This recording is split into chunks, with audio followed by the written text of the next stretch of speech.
Bonjour. Alors, Hands. Hands, c'est également une série qui est encore en cours à ce jour, mais elle est quand même un peu différente de la série des identités que je vous ai présentée auparavant. Et n'hésitez pas à vous abonner si vous voulez être notifié des prochaines vidéos et donc de l'évolution de mon travail en tant qu'artiste. Donc, Hands, c'est une série de sculptures, mais c'est aussi un projet d'édition à travers la photographie. Mais dans cette première vidéo sur Hands, on va vraiment s'arrêter sur la sculpture. Comme vous avez pu le voir dans la vidéo de coupe les bras et tend la main, pour moi, c'est extrêmement symbolique. Déjà parce que je suis sculptrice, mais parce qu'elle m'évoque tout un tas de métaphores. Notamment la main, selon les paléontologues, elle est considérée comme l'outil des outils. C'est l'outil premier de l'être humain. C'est l'outil primordial. C'est l'instrument qui permet à l'être humain d'explorer et de transformer le monde. Et quand je parle d'explorer, c'est notamment parce que la main, elle te permet de communiquer. Quand tu arrives dans un pays où tu ne parles pas la langue, pour te faire comprendre, tu vas commencer par faire des signes ou dessiner. La main, c'est un outil de communication. Donc cette série, elle me permet d'aborder un des sujets qui me tient à cœur. J'en ai énormément. Mais celui que j'évoque à travers la série Hands, c'est le langage des mains, le langage du geste. Dans beaucoup de cultures à travers l'histoire, la main, elle dévoile des concepts, des symboles. Les mains, les postures des mains disent des choses. Et pour certaines cultures, la main, c'est aussi un accompagnateur de la parole, sans parler même de la langue des signes en tant que telle, qui permet de communiquer sans entendre. Et c'est en ça que cette série m'est venue, parce qu'on pourrait se poser la question, qu'est-ce qu'entendre? Même si on a le sens de l'ouïe, est-ce qu'on entend bien? En fait, parfois, on a l'impression de bien entendre l'autre, de comprendre la parole de quelqu'un. Mais malheureusement, dans énormément de cas, ces paroles, elles passent par le filtre de nos propres prismes, de nos propres histoires, de nos propres traumas. Et parfois, on se retrouve à n'entendre rien de ce que l'autre a voulu nous dire, et l'autre à ne rien entendre de ce qu'on a voulu lui dire. Dans la communication non violente, et notamment dans ce livre qui est génial, l'auteur nous rappelle que on peut écouter les choses avec des oreilles de girafe ou avec des oreilles de chacal. C'est-à-dire qu'en fait, on décide, on peut prendre pouvoir, on peut décider de la manière dont on va entendre une information. Et qu'en fait, il existe plusieurs manières d'entendre quelque chose. Je donne un exemple vraiment bidon. Donc, par exemple, je peux te dire battant parce que je suis en colère. Et donc, en fait, ce battant, tu vas le prendre comme un rejet, ce qui va te mettre encore plus en colère et tu ne vas pas partir. Mais en fait, ce battant, il peut vouloir dire parce que je suis en colère, va-t'en pour préserver notre relation, parce que là, je ne me tiens plus. Protège-toi, protège-nous. Donc, il y a vraiment deux manières de voir les choses. Et en fait, il y a celle avec les oreilles de chacal et celle avec les oreilles de girafe. Interpréter le ton d'une personne, ça va aussi dépendre de ce dont on a eu l'habitude depuis qu'on est petit, des codes en fait qu'on a reçus, qui ne sont pas forcément ceux des autres. C'est un peu ce que Wittgenstein, il essaie d'aborder dans les limites du langage dans le Tractatus Philosophicus. Le langage a des limites. Je te donne un autre exemple. J'avais prêté un objet quelconque à quelqu'un qui, en fait, l'avait cassé. Et en venant me voir pour me dire que l'objet était cassé, la personne souriait. Et moi, j'ai pris ça comme un manque de respect. Je me suis dit, mais Michael, casse mon truc. Et en plus, elle me rionnait. Mais en fait, ce rire, c'était de la gêne. Et heureusement que je ne me suis pas arrêtée, je ne me suis pas réagi à ma première émotion par rapport à ce rire, parce qu'en fait, la pauvre personne était extrêmement gênée, et sa manière de réagir à la gêne, c'était de sourire et de rire en regardant le sol et en regardant ailleurs. Ce qui, pour moi, c'était, mais la personne ne me regarde même pas dans les yeux, n'assume pas, n'est pas triste. D'ailleurs, pourquoi j'aurais aimé que la personne soit triste? C'était pas sa faute.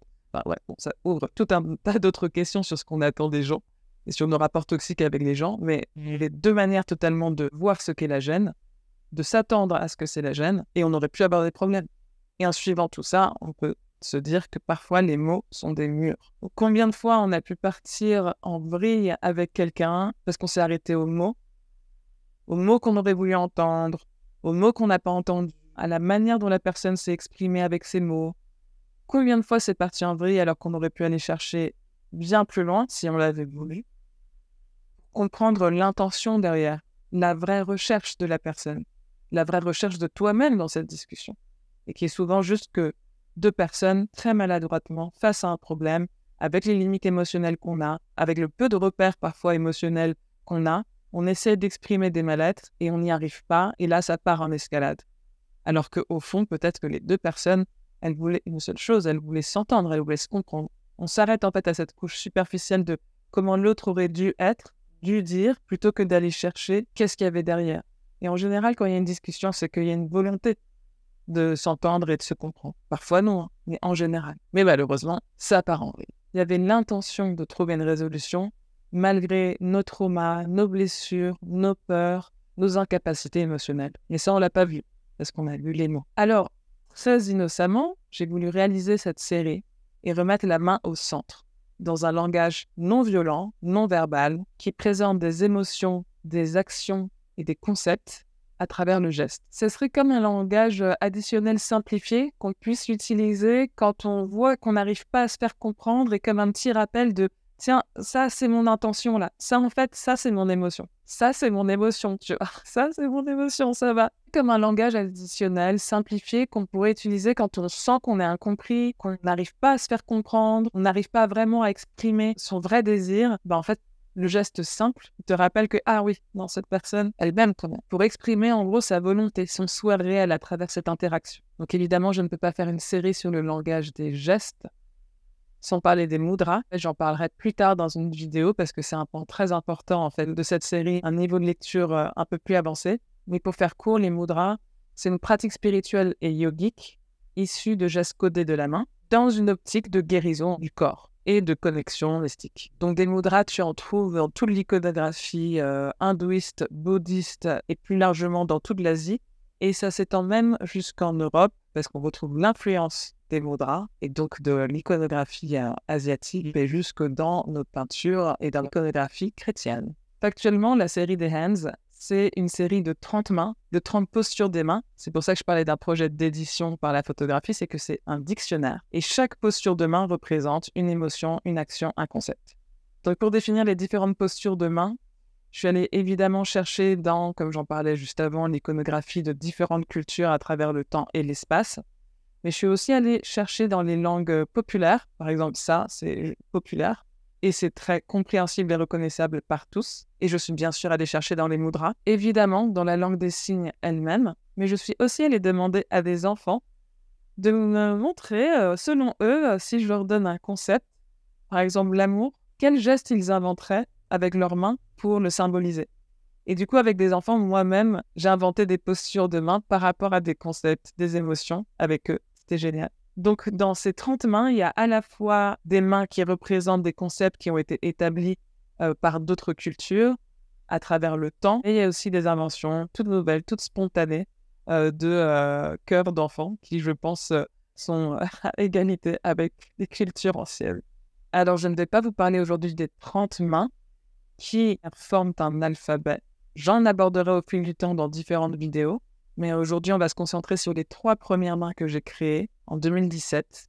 Fight, Question et Bless. Ces 3 premières sont d'ailleurs les seules que j'ai également présentées en photographie sous différents formats. Donc les pièces de cette série, elles peuvent être prises individuellement, mais aussi en rébus. Je m'explique. Par exemple, Fight, ça représente le combat, le fait de se battre, l'action de se battre. Ça peut aussi signifier s'unir, se regrouper. Ça, c'est le langage militaire. Question, c'est poser une question tout simplement, mais ça peut aussi vouloir dire « je suis là ». Bless, c'est demander la paix, c'est chercher la paix, c'est dire qu'on est en paix. Je fais assez simple, parce qu'on peut, comme à chaque fois, vous savez, on peut très bien tirer derrière chaque posture de main toute une symbolique sur qu'est-ce qu'il y a derrière se battre, qu'est-ce qu'il y a derrière s'unir. Est-ce que s'unir, c'est se battre? Est-ce que pour se battre, il faut s'unir? Pareil sur le fait de questionner qu'est-ce qu'il y a derrière, le fait de se mettre en avant pour poser une question. Est-ce qu'on est soi-même une question en tant qu'être humain? Il y a plein de choses dans lesquelles on peut vraiment partir avec, sur chaque main, plein de délires. Et ça, vous savez, c'est ce que j'aime faire dans mon travail.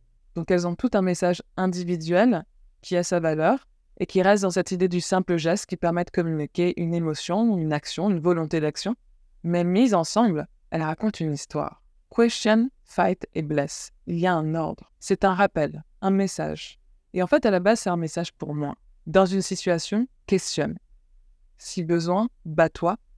Jamais n'oublie de faire la paix. Un rappel important pour moi. Mais ça pourrait être pris dans d'autres lectures de ces mains-là. D'abord, positionne-toi, unis-toi aux autres, dans l'esprit de la paix. On peut vraiment partir dans différentes choses. Mais ce qui est drôle, c'est que peu importe les différentes interprétations que tu peux mettre dans ces mains-là, il n'y en a jamais une seule qui va être totalement en contradiction avec une autre, qui est différente dans le langage, vu qu'on peut vraiment prendre le même mot, la même phrase, de manière totalement d'un millier-lumière d'années de ce qui a voulu être dit par la personne. Cependant, le côté rébus des hands, c'est un aspect qui ne parle pas que des limites du langage.